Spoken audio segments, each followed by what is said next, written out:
أهلا بيكم. أنا اسمي تشيلسي أستفز. أيوة، تشيلسي زي نادي القارة، وأنا واحدة من الرؤساء للمنتدى الشرق الأوسط والشمال أفريقيا في جامعة جورج تاون، وإحنا مبسوطين قوي نرحب بيكم للحوار عن الانتخابات في ليبيا مع حضرتك محمد خالد الغويل ودكتور جون لوي خومني بيرو. برضو عندنا واحدة طالبة معنا اسمها جيا راولي، وهي هتكون الوسيط طول المناقشة. هقول أكتر عن ضيوفنا بس بالإنجليزي بعد. لو عايز تسمع بالعربي اضغط الدايرة على اليمين، حط عربي. الحمد لله عندنا دكتورة غايدة العلي معنا، وهي تدرس عربي في جورج تاون، وهي هتترجم بالإنجليزي العربي وعربي الإنجليزي. ماشي، فحط عربي لو عايز. طب إنجليزي دلوقتي. So welcome everyone. My name is Chelsea Estevez, and I'm one of the co-presidents of the Middle East North Africa Forum at Georgetown University. And we're so excited to welcome you to our discussion on the upcoming Libyan elections with the Honorable Mohammed Khalid al-Gawil and Dr. Jean-Louis Romanet Perrou. We will also have with us Georgetown student Gia Rowley, who will be moderating the discussion. If you'd like to listen to this conversation in English, please click the circle at your bottom right, click English.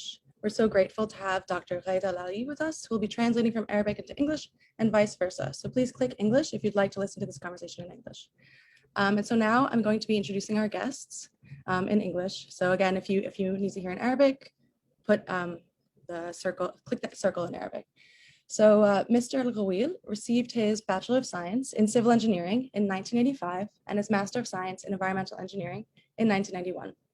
He worked for the public sector in Libya for the past 26 years, during which he played technical, managerial, and strategic planning roles on the local and national levels. He worked in senior management positions for almost 15 years, during which he led the establishment of the National Water and Wastewater Company.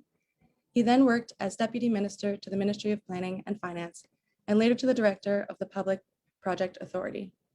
He is now running for President of Libya, and thanks to his long and diverse career, he'll tell us about his comprehensive vision for Libya based on multidimensional analysis and knowledge of the socioeconomic, political, and development aspects in Libya. Okay, while Dr. Lali is going, I'm going to read Dr. Jean-Louis Romanet Perrou's bio. So Dr. Romanet Perrou is the director of the North African Policy Initiative. This initiative is a nonprofit, nonpartisan association based in Tunisia that seeks to improve the quality of public policy in North Africa and increase the active participation of youth. Dr. Romanet Perrou obtained a Bachelor of Aeronautical Engineering from the Italian Air Force Academy, a Master of Arts in Political Science from the University of Trieste, and a Master and a PhD in International Relations from the Fletcher School. Since 2011, his research has focused on political culture, civil society, local governance and security in Libya and the broader Middle East and North Africa region.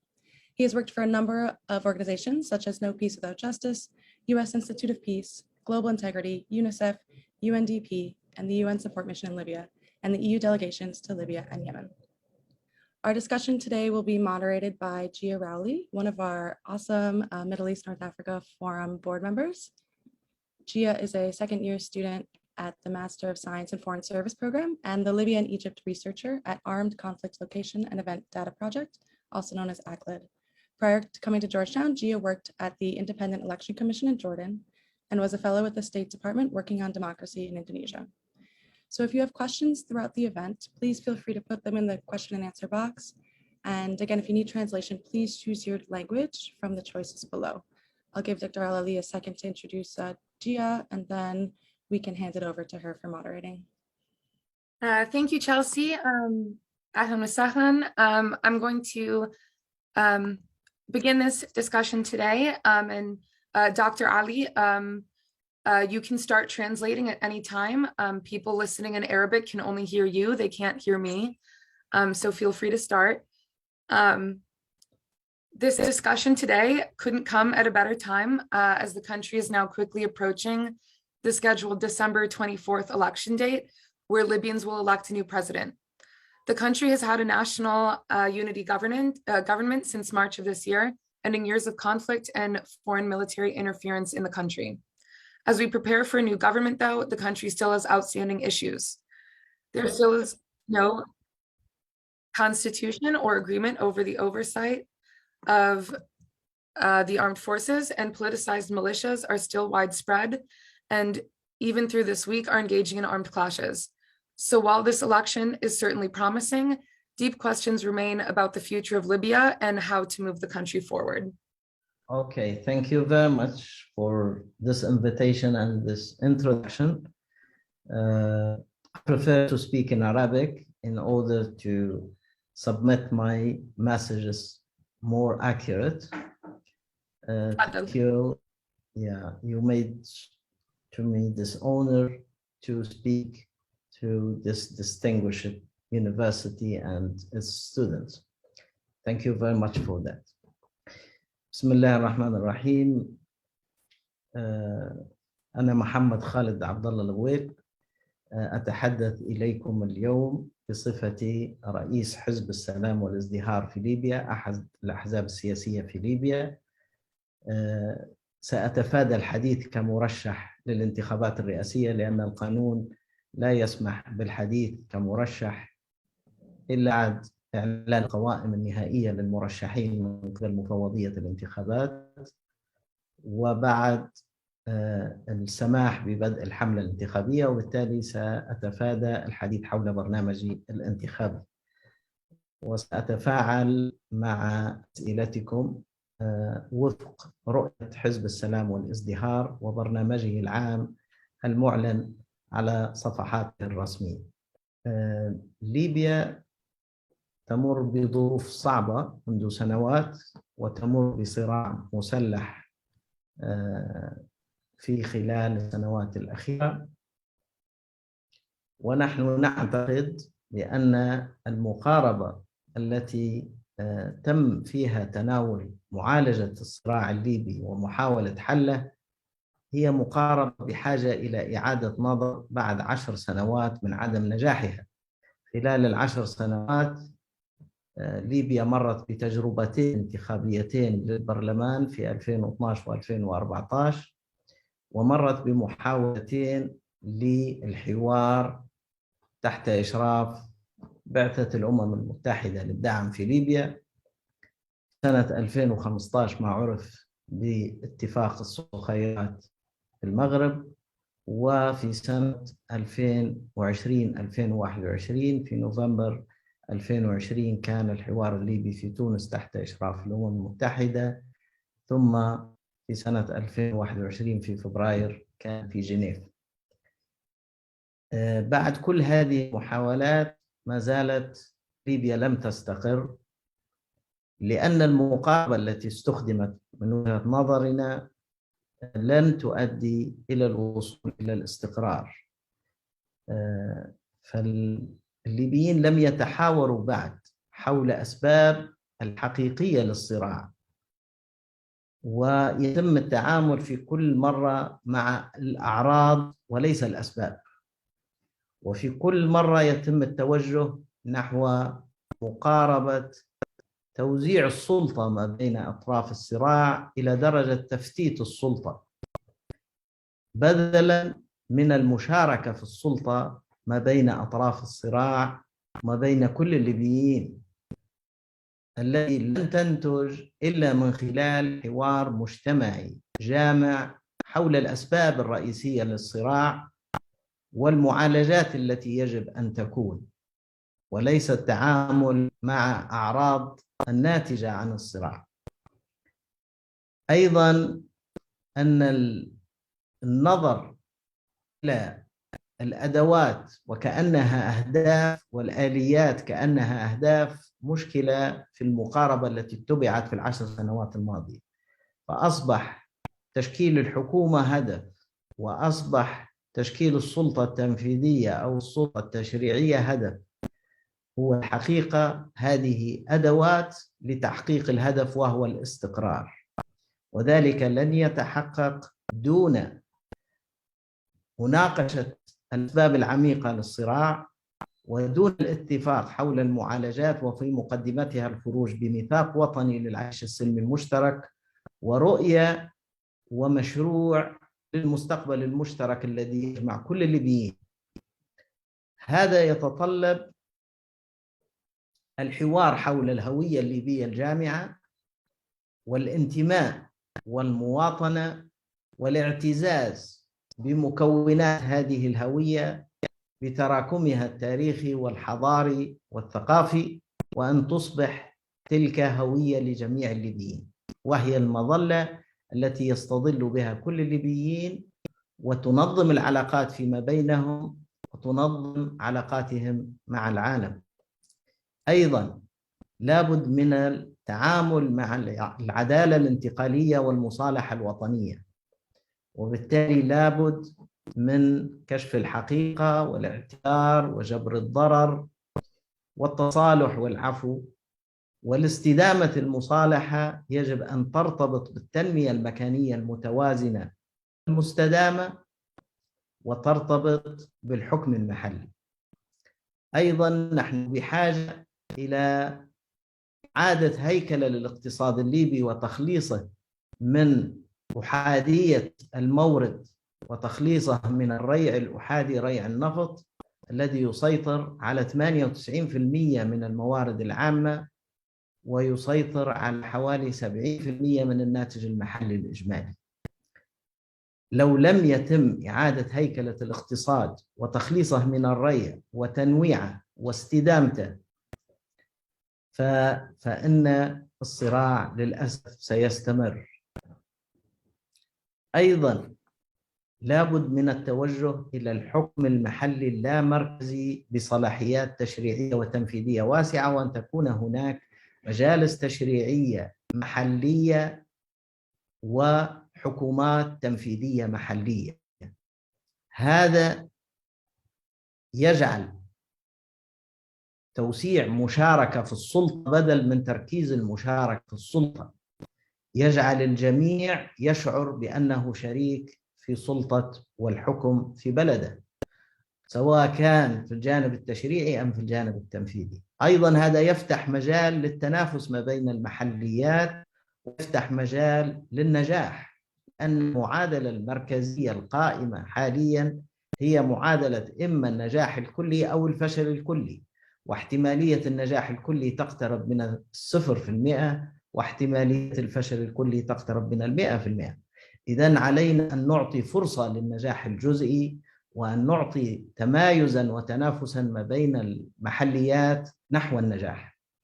أيضاً هذا يحمل المسؤولية لجميع الليبيين دون أن تكون المسؤولية مركزة عند البعض والآخرين في خانة ردود الأفعال أو في خانة الطلب، بدلاً من أن يكونوا في خانة قيادة الفعل والجهد والعمل.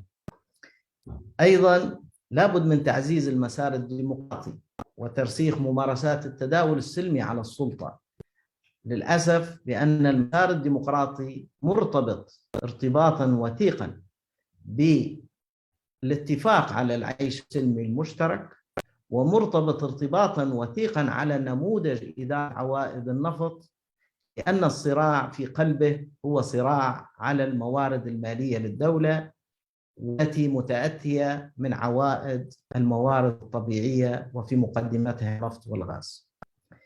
ما لم تحل هذه الإشكاليات وما لم يتم اتباع نماذج بديلة للنماذج المستقرة منذ عقود طويلة والتي أدت إلى هذه الصراعات، فإننا سنظل بعيداً عن حالة الاستقرار المستدام. إذن كل ذلك يتطلب حوارات مجتمعية جادة تقودها السلطة، لأن الناس تعودت أن السلطة هي التي تقود كل ما هو جاد، وهذه نتيجة للثقافة الريعية.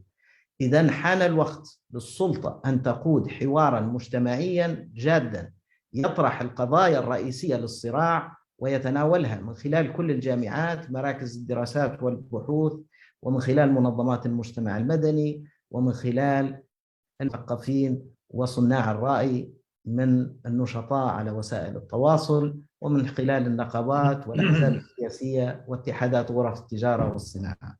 شكرا شكرا لكلامك. ما عندنا ترجمة، فأنا أتكلم باللغة الفصحى شوية بس، ولكن أنا أحسن في اللغة العربية الأردنية، ولكن راح سأحاول. أنا أريد أن أسألك سؤال عن الاقتصاد وكيف تريد أن تطور الاقتصاد خصوصاً بالجنوب لأن ما في مش موجود مستوى تطور كافي بالجنوب وكمان كيف تريد أن تستخدم الفلوس من الزيت أو من النفط لتطور الاقتصاد بليبيا.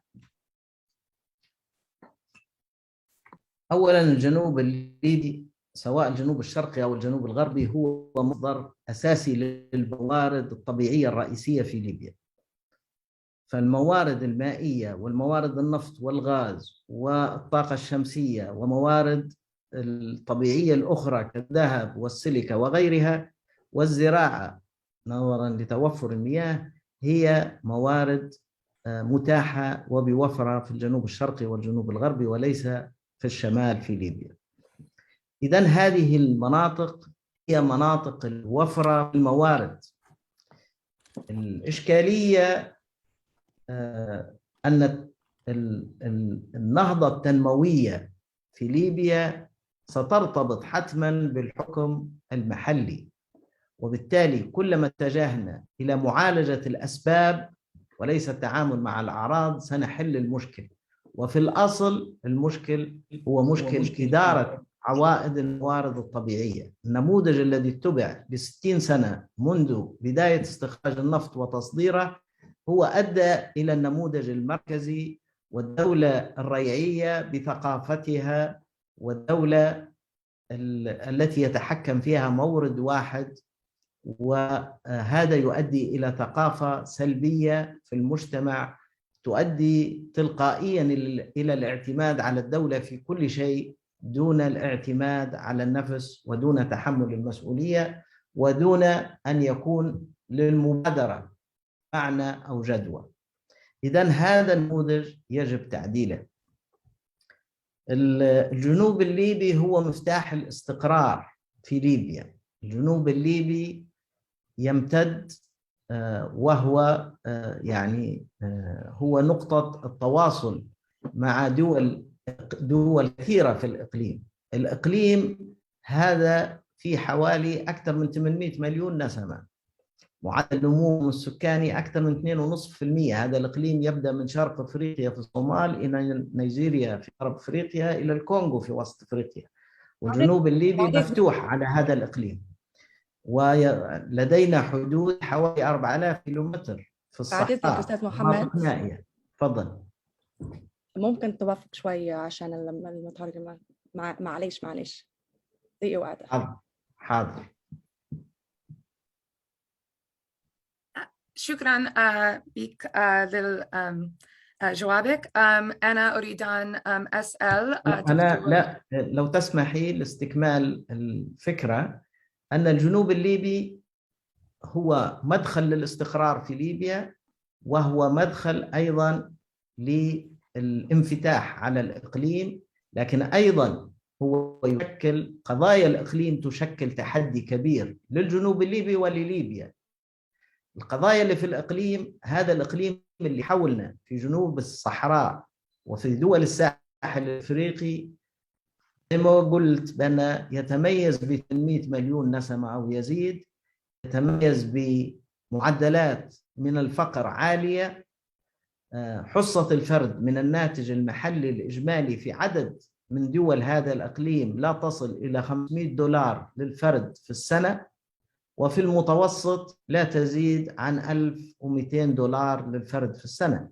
فهذا الإقليم يعاني من فقر ويعاني من تخلف، يعاني من جهل، يعاني من كثافة، من عدد سكان كبير ومعدل نمو سكاني عالي، ويعاني أيضا من توطن تنظيمات متطرفة فكرية وتنظيمات إرهابية في الإقليم.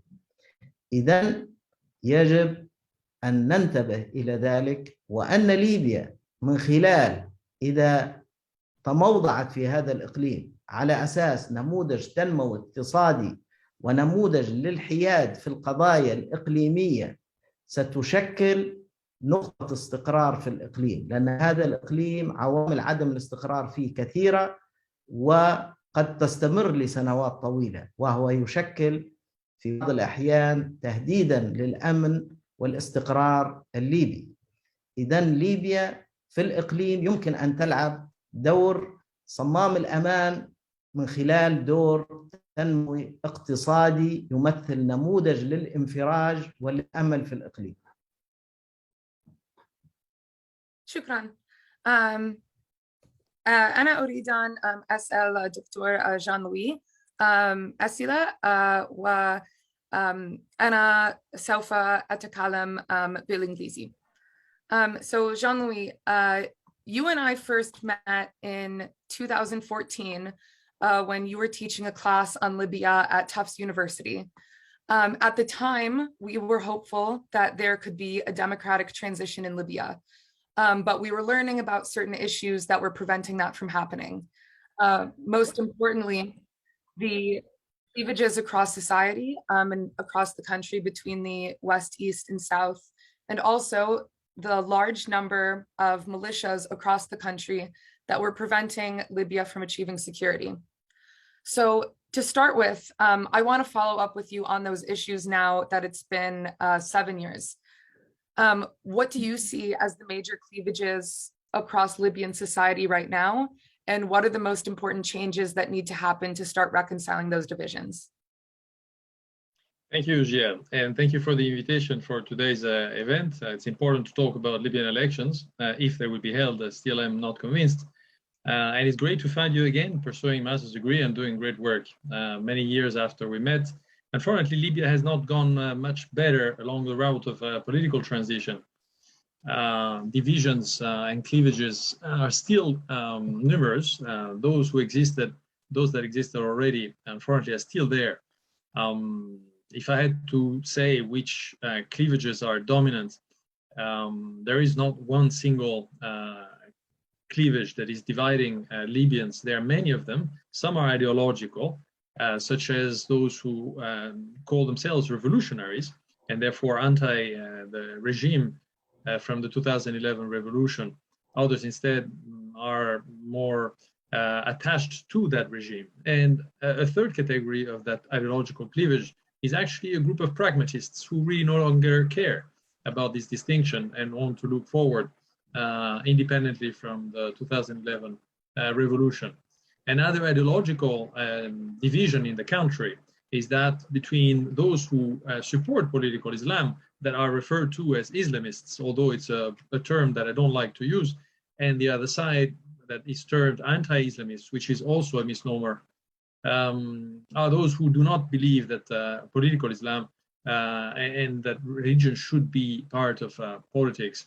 But there are great geographical divisions besides the one between East and West, the fact that the South is regularly neglected, and also tribal and ethnic divisions. Overall, there are more than 30 conflicts that are either active or dormant throughout Libya, and there are great and many divisions among Libyans. How to address those cleavages and bridge is probably a very long-term endeavor that would have to go through a process of dialogue first, and eventually reaching reconciliation, if and when Libyans will be ready for it.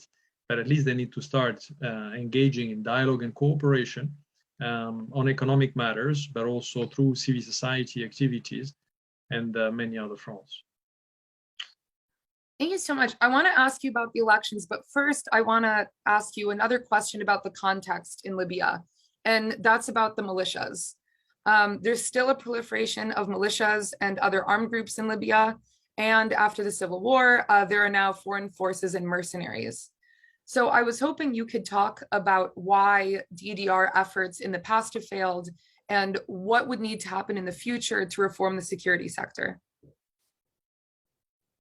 This is a central question, one that has actually been in the center stage for a long time. It's a very difficult question to answer, or it can be very simple. I'll give you the simple answer. There is no DDR to be done in Libya right now because it requires coercion. forcing or convincing men in arms to lay down weapons and integrate society, or integrate armed forces from the state, which presupposes a unitary state that everybody accepts.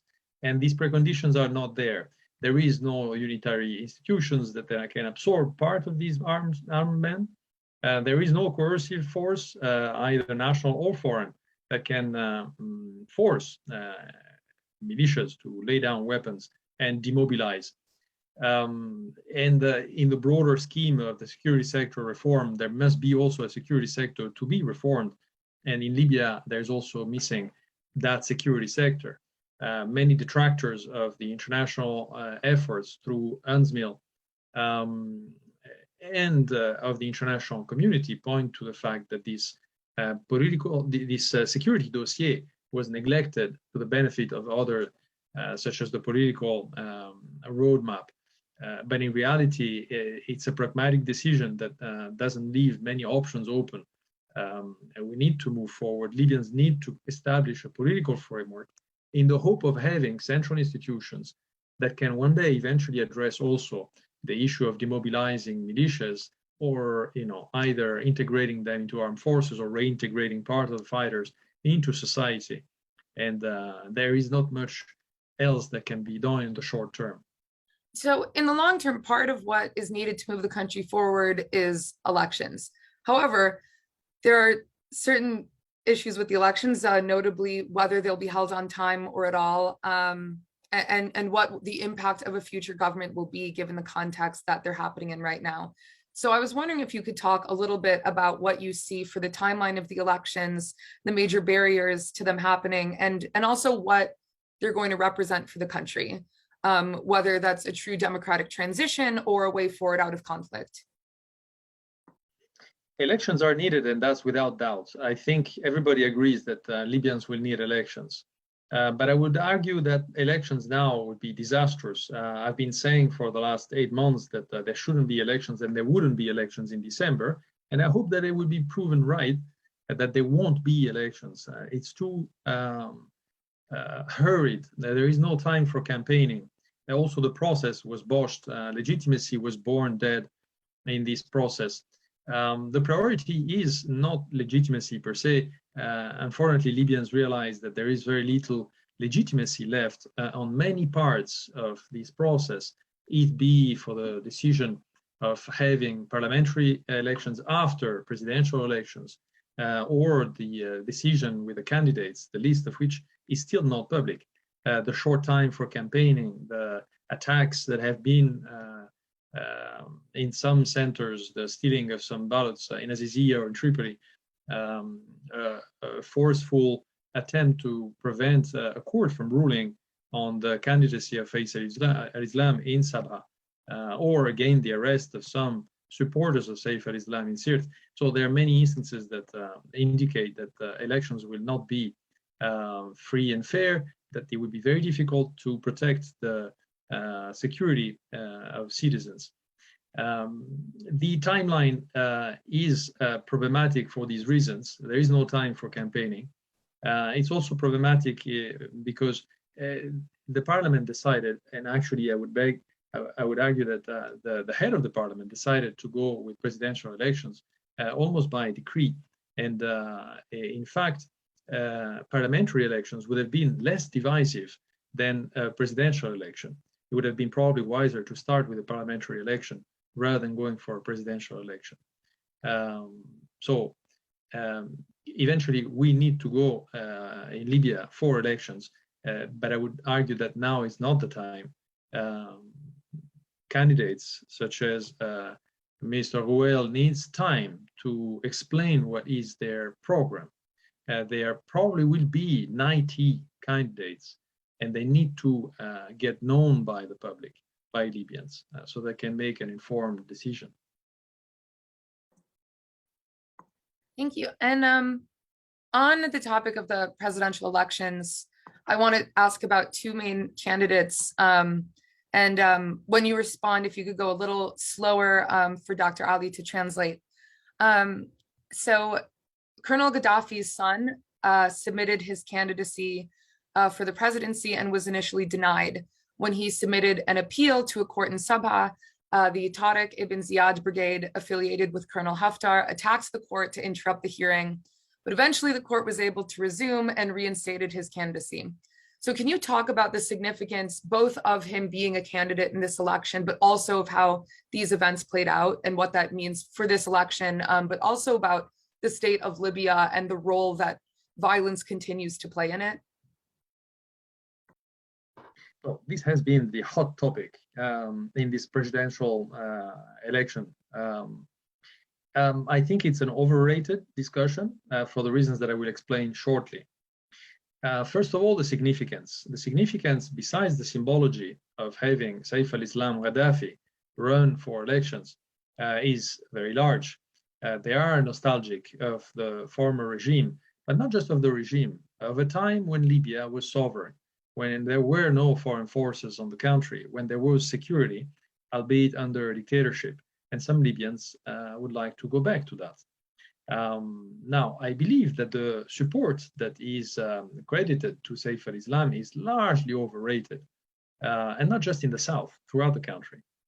I'm not sure that Saif al-Islam would enjoy widespread support, even in the south. I'm not sure that the minorities would vote for him. Maybe some of the Tubu, not many. Definitely not other parts of the south.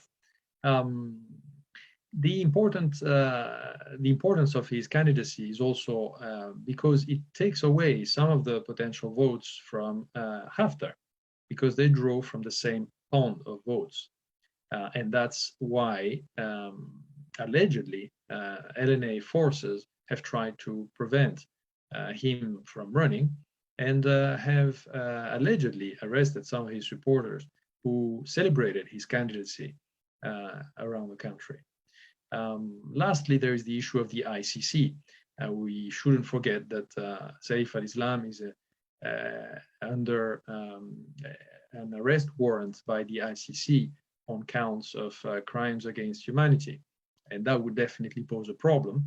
It would be a baroque situation if we had a head of state that is representing a people, and then the ICC that is actually allegedly pursuing him for crimes against humanity. Which humanity? That very people.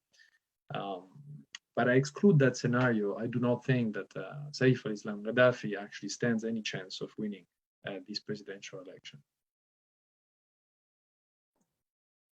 And if you could talk a little bit about the candidacy of Colonel Haftar and whether you think he might have a better chance, or what his impact on running would be on the election. General Haftar, or Field Marshal Haftar, he's actually running for the elections, and he stands some chance in the east and some other places in the country, because he embodies stability, security, and a model of governance that is based on a strong ruler with the army behind him. Whether or not that is true, that is another story, but it's the Egyptian model, if you will. I'm not sure it's applicable to Libya, nor actually feasible, but he will definitely have some supporters. But in this case too, I do not think that there will be a vast majority of Libyans who may vote and give him their support for a number of reasons. Saif al-Islam running, as I said, takes away some of the votes. Plus, he emerged defeated from the attack on Tripoli. So these are serious reasons why some fell out of love for him. But as I said, many others want to believe in the model of a strong man ruling over the country, bringing back order and peace through domination. Thank you so much. I'm going to pivot now to Sayed الغويل. I don't know what language I should ask you in. Okay, I'll speak Arabic. Oh, you can speak in English. Okay. I can, no problem. Okay. So Libya faces significant global issues, but they're very, distinct in Libya right now, such as terrorism and human trafficking. What do you think the new government would be able to do to help solve some of these issues? Okay. ليبيا نتيجة موقعها الجغرافي هي تدفع في ثمن لسياسات لدول أخرى عبر عقود وقرون مضت، سياسات قديمة نتائجها الآن ليبيا تدفع في هذه الأثمان نتيجة هذا الموقع. الدول في عدد من الدول استنزفت موارد دول الساحل والصحراء في أفريقيا، والآن متوسط حصة الفرد من الناتج المحلي الإجمالي في هذه الدول يقل على $1000 للفرد في السنة، وفي بعض الدول أقل من $500 للفرد في السنة. وبالتالي تجارة البشر والتحرك والهجرة غير المشروعة هي نتيجة. ليبيا متضررة من ذلك، وهي لم تنشئ هذه السياسات التي أدت إلى ذلك. إذن ليبيا تعمل، لا تستطيع مواجهة هذه النتائج لسياسات قديمة أدت إلى هذه النتائج. دول استنزفت موارد دول أخرى دون أن تحقق فيها الحد الأدنى من التنمية التي تؤدي إلى استقرار السكان. وبالتالي دول شمال المتوسط حصة الفرد من الناتج المحلي الإجمالي فيها في المتوسط في حدود $30,000 للفرد في السنة، وتزيد في بعض الدول لتتجاوز أو لتقترب من $50,000 للفرد في السنة، بينما دول جنوب المتوسط بالذات جنوب الساحل الإفريقي وفي جنوب الصحراء هي أقل من $500 للفرد في السنة. وبالتالي تصبح عملية التحرك البشري عملية طبيعية. إذن كيف نتعامل مع هذه القضية؟ هذه ليست قضية ليبية، هذه قضية إقليمية دولية. ليبيا تنخرط في الجهد الدولي في مواجهة مثل هذه القضايا. قضايا الإرهاب ليست قضية ليبية، هي قضية دولية، وبالتالي ليبيا تنخرط في هذا الجهد الدولي الآن وفي المستقبل في مواجهة هذه القضايا، لكن لا تستطيع أن تواجه هذه القضايا لوحدها. وبالتالي إعادة بناء المؤسسات الأمنية والدفاعية الليبية هي جزء من عمل هذا الجهد الدولي لاستقرار الإقليم والمنطقة. وبالتالي التعامل مع القضايا على أنها قضايا ليبية هي ليست قضايا ليبية، والجهد الليبي لا يستطيع مواجهة هذه القضايا وتكلفتها. أيضا ليبيا لديها حدود حوالي 4000 كيلومتر في الصحراء اللي لا يمكن أن ليبيا تستطيع حراستها لوحدها. إذن حان الوقت أن نتناول هذه القضايا بعمق أكبر، وأن ننظر إليها زي ما قلت في البداية إلى أن استقرار ليبيا هو مصلحة إقليمية ودولية لمصلحة استقرار إقليم فيه حوالي 800 مليون وينمو بمعدل نمو سكاني عالي، وسيتجاوز قريبا 1,000,000,000 نسمة. الخطورة في عدم استقرار ليبيا مش فقط على الليبيين ويدفعوا في ثمنها الليبيين، هي على كل الإقليم. وبالتالي حان الوقت أن ننظر بمقاربة مختلفة، وهذا ما ندعو له، أن النظر إلى القضية الليبية يجب أن يتطور سواء في الداخل الليبي ولا النظر الدولي إلى القضية الليبية. Thank you. As we discuss these issues that Libya is facing and will have to overcome moving forward, I want to ask you as a candidate what you think your government would be able to do about the situation with the militias in Libya, and how we can move forward to keep security in Libya, but also move towards a more central security sector as opposed to these politicized militias. أنا أذكر مرة أخرى بأن لا أستطيع الحديث على برنامجي الانتخابي، لكن سأتحدث على البرنامج الحزبي. إحنا نظرتنا للأمور أنها هي نظرة متكاملة. ما يسمى بالمجموعات المسلحة هي مرة أخرى نتيجة للصراع وليست هي السبب للصراع، هي من أعراض الصراع.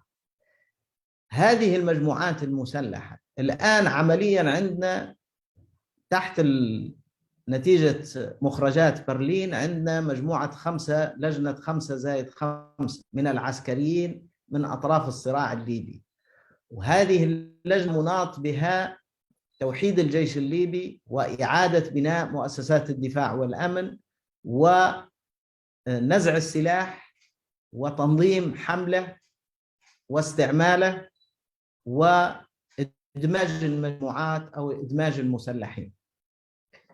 أي حكومة في ليبيا ستلتزم حتما بتنفيذ مخرجات هذا العمل، ولكن هذا العمل لوحده ما لم يتم ضمن إطار رؤية واضحة لإعادة بناء الدولة في ليبيا وحل أسباب الصراع العميقة، هذا راه نتيجة للصراع وليس سبب. هذا من مظاهر الصراع، هذا من أعراض المرض الأصلي وهو الصراع المسلح، وبالتالي ما لم نعالج الأسباب لن تنتهي الأعراض.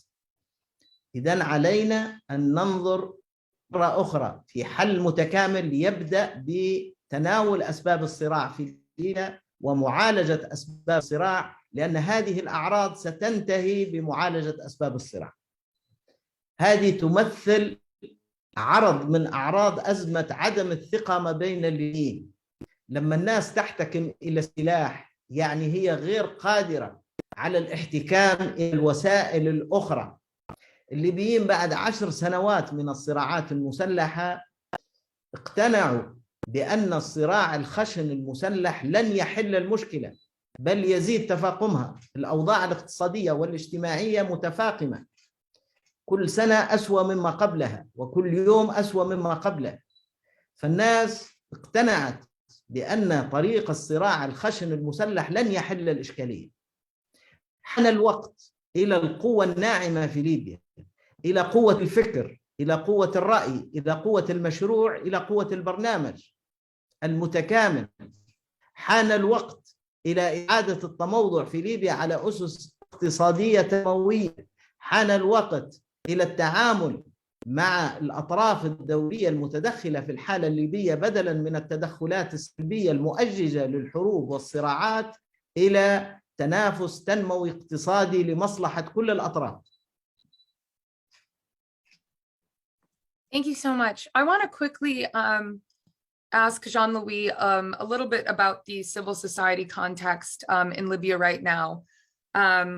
So Jean-Louis, you work extensively with civil society in Libya, both as a researcher and directly on aiding them. And so I wanted to know if you could explain the role that civil society is playing in this political process, and also, for people interested in foreign policy in the audience, how can the international community better support Libyan society moving forward?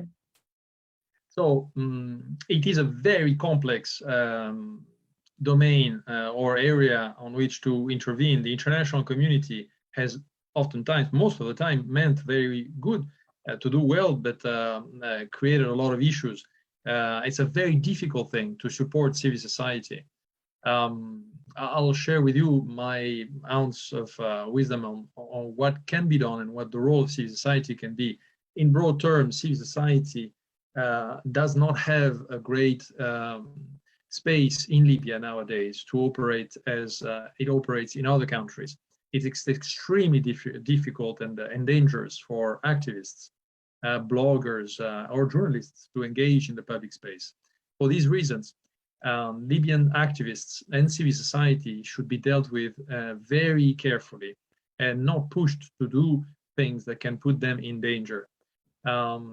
One strategy that should be adopted and for Libya's civil society and for international donors to engage and support civil society is to promote their work indirectly, not affecting politics or advocate publicly for one thing or another, be it for the condition of migrants or women empowerment or gender equality. The public space is too dangerous to do public advocacy of this kind. But civil society has the power of socializing people to democratic values and attitudes that are the stepping stones towards a peaceful and inclusive society. I'm talking about tolerance, about dialogue, about civic engagement, solidarity, equality, and so forth. And civil society constitute bridges that can bridge across divides that are geographical, ethnic, ideological, by drawing Libyans, particularly youth, towards elective preferences such as the protection of the environment or protection of human rights or democracy and so forth. So another role of civil society is to promote civic and policy engagement, inform voters about the electoral process right now, for instance, promote registration, inform the voters, and then, if and when possible, monitor the campaign and the election itself, if and when conditions allow. Again, it's a very dangerous environment. Promoting discussion and debate among citizens is also another important role that civil society can have for national elections, presidential or parliamentary. But I think it's not the right partner for promoting debate among candidates. This is not for civil society to do. Again, too dangerous for civil society. Definitely not pushing civil society to do overt monitoring of human rights or monitoring the activity of authorities and then holding them accountable or doing public advocacy. There have been too many bright young activists that have been killed over the years. Tawfiq Ben Saud and Samia Kwafi right after the 2014 elections, or in 2015 in Tripoli, Intisar al-Hassairi. These are just a few. The international community should really engage with civil society by focusing first and foremost on local ownership. Local ownership means putting Libyan activists at the center and front stage, asking them to decide what to focus on and how to focus on the topics that they want to work on, and the modality that are viable and feasible in Libya, and really try to connect Libyans with each other, promote long-term interactions nationwide, but also region-wide, connecting Libyans among themselves, but also with North African peers or peers in the Middle East and North Africa. And lastly, create safe spaces for exchange, to have platforms to discuss and collaborate. Again, long-lasting efforts that can produce concrete results. Thank you. And I want to ask, on this note of how the international community has tried, but oftentimes not necessarily gone about the best method. To wrap up this discussion, I want to ask both of you about the international community and Libyan foreign policy. And so starting with you, Jean-Louis, I'm hoping that you could talk both for a little background for those listening on kind of, what these divisions within the international community about how to address Libya, and also, what would be a better way to approach the country moving forward? So you want to talk about foreign interference or? Yeah, and I think on this note, because, we're talking about the elections coming up in the transition, there's the foreign interference that was happening during the conflict, but I think maybe for this discussion, kind of the role that the international community is playing in, the elections and in pushing timelines, especially, we see that there's, as you had said earlier, there isn't enough time for candidates to run necessarily, and kind of what role is the international community playing in these timelines and in these processes, and is it helpful? Should they change course in how they work on Libya's transition? That kind of aspect of the international community. Well, personally, I think that the situation for multilateral organizations such as the UN, first and foremost, but also the EU, has become much more difficult since 2019 in November, after the signing of 2 MOUs between the GNA at that time and Turkey. And after that, the attack on Tripoli, and the fact that Libyans have invited foreign support and foreign fighters in the country. By the presence of foreign fighters, multilateral organizations, in my opinion, have been largely sidelined because they can no longer really have much of a say on what happens on the ground. Other countries can really dictate the direction in which security matters and also political matters go on the ground, it's very difficult for the UN to reacquire the role that it had a few years ago. It has lost a lot of traction lately. The push for elections is maybe a way to hope for new institutions, hopefully having national unity and legitimacy. And I think that it's a chimera. It's not going to be delivering that. The turnout risk being extremely low. It's highly doubtful that elections will be free and fair if held in December. But even if they're not delayed for enough time and steps are taken to have them. So the UN now will have to reinvent itself. UNSMIL will have to play an important role. Stephanie Williams has stepped in for the interim again. She's a very strong and driven actor that has done work in the past trying to mediate. There needs to be a whole lot of mediation to make sure that any result for the elections is accepted from the candidates. But it won't solve the underlying issues that are foreign presence and therefore foreign interference that will keep the country divided. I wasn't planning on asking, but I would love if you could elaborate a little bit more, for people to understand what are those dynamics that are keeping them divided. But also, Sayed Al-Ghwail, if you want to chime in on this topic, of course, you can feel free. We would love to hear your thoughts. Yes. أنا أريد أن أوضح أن في ليبيا في 17 دولة اجتمعت في برلين 1 و2 وفي باريس. هذه الدول متداخلة مع الحالة الليبية. وهذه الدول كل دولة لديها مشروعها في ليبيا. الغائب الوحيد هو مشروع الليبيين لليبيا، وهذا هو المنظم للتدخلات الدولية. في غياب مشروع الليبيين لمستقبلهم المشترك ستظل التدخلات الخارجية سلبية في معظمها، لأن الذي ينظم هذه التدخلات ويحولها من الصراع إلى التعاون المشترك هو تحديد الليبيين لرؤيتهم لمستقبلهم وبرنامجهم لمستقبلهم.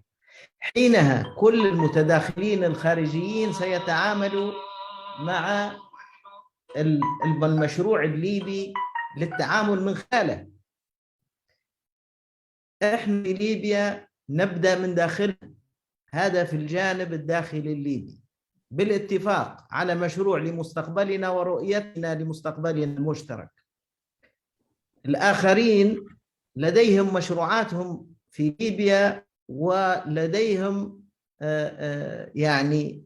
طموحات مشروعة، بعضها مشروع وبعضها غير مشروع، لكن الذي سينظم هذا هو تحديد الليبيين لمستقبلهم المشترك وتحديدهم لعلاقتهم مع بعضهم أولا من خلال ميثاق للعيش السلمي المشترك تبنى عليه سياستهم الخارجية التي يجب أن تكون مبنية على الاحترام ومبنية على الحياد في القضايا التي لا تمس المصالح الليبية، ومبنية على التعاون الإيجابي الاقتصادي والتنموي والانفتاح على العالم والاندماج في القرن ال21.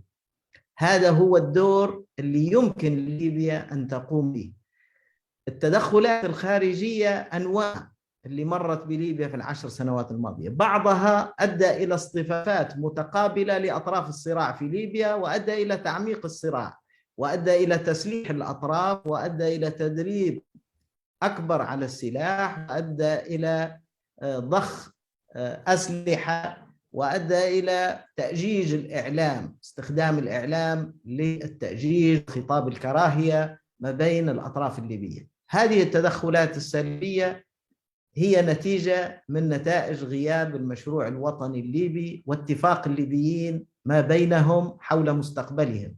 الليبيين يتفقوا بسهولة حول المستقبل ويستطيعوا أن ينشئوا سردية مشتركة لمستقبلهم المشترك، يختلفوا بحدة على الماضي وعلى الحاضر، وهذا لا يمكن أن نستمر في طرح الموضوعات على أساس الماضي والحاضر. يجب أن نطرح المشروع المستقبلي، هذا الذي سيغير الواقع في ليبيا، وهذا المشروع في أساسه هو مشروع تنموي اقتصادي نحو المستقبل، نحو تحسين مستوى الحياة والمعيشة لكل الناس.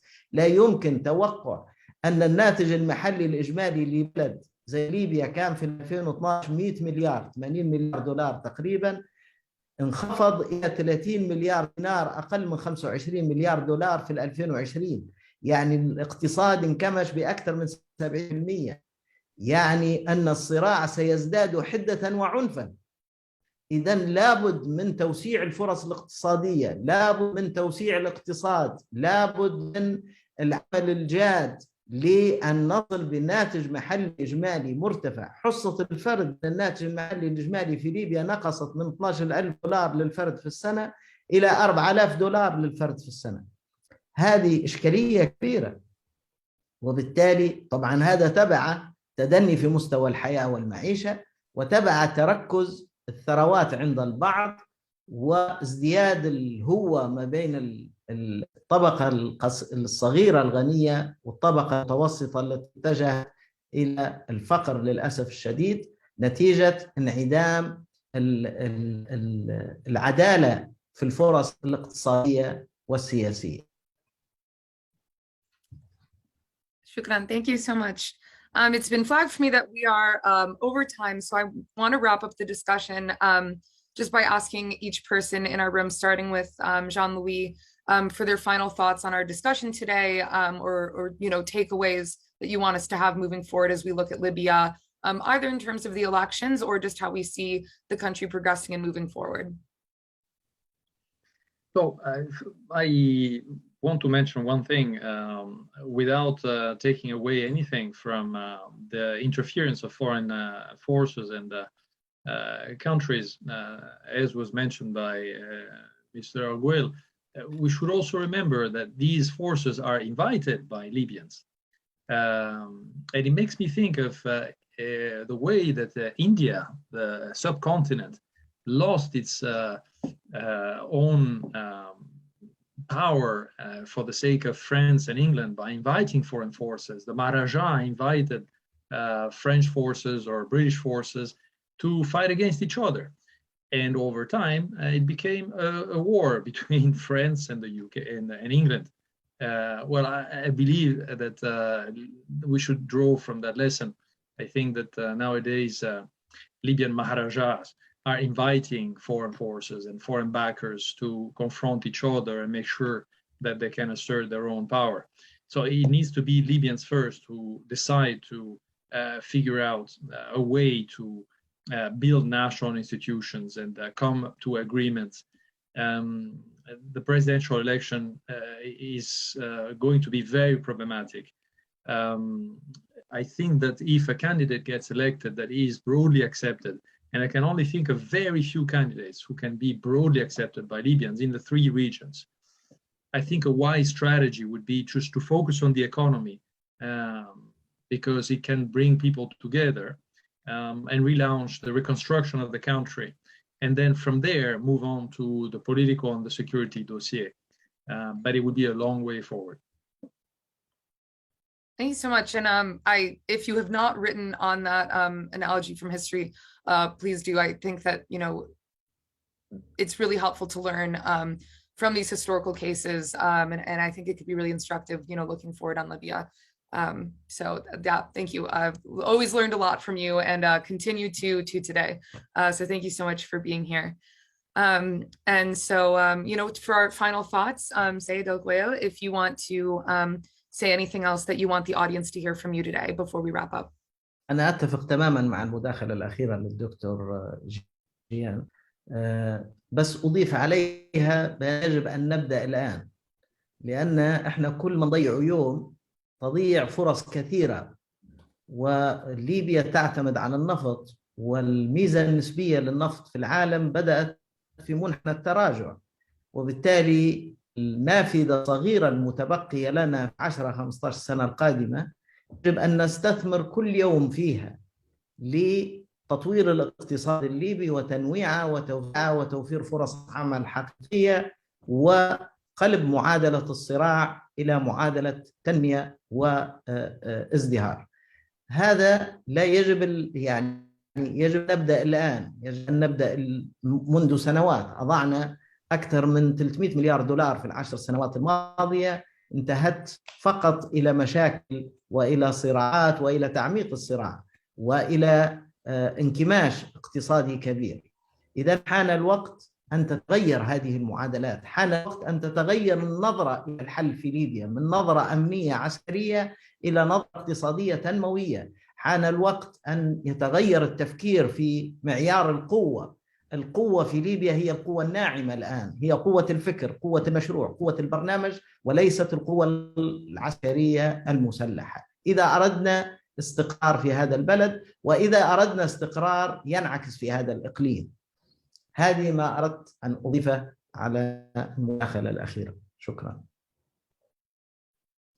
Thank you so much for for attending and for giving this opportunity to learn from both of you today. I'm just going to let our president of the MENA Forum wrap up with her beautiful Masri for those in the audience. And thank you again. شكرا جزيلا للكل.